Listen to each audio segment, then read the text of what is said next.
बारी सभी भक्त लोग राशि बिहार के दरबार में है तो हाथ ऊपर कर ली सीधी सभी भक्त लोग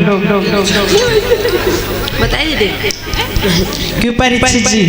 अरे जो वो गया है अरे सखी भैया भैया बउआ अरे सखी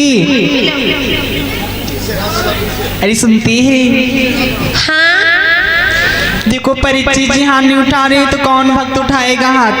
उठा लो सभी भक्त लोग हाथ ऊपर कर ली। कहते हैं जिसके हाथ ऊपर उसकी जिंदगी सुपर उसके हाथ नीचे उसकी जिंदगी पंडाल के पीछे। अच्छा तो बाकी बिहारी ने जिन भक्तों को हाथ दिया तो पर कर ली।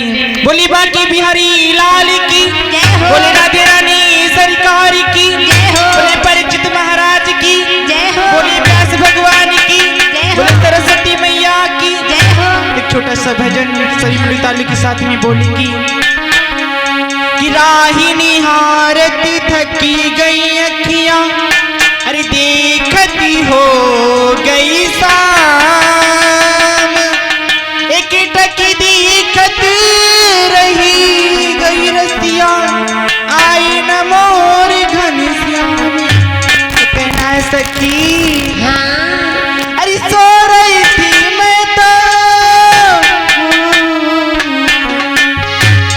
सो रही थी मैं तो खोली की किवाड़ी बेदर्दी दगा दे के चले गए बेदर्दी दगा दे के चले गए।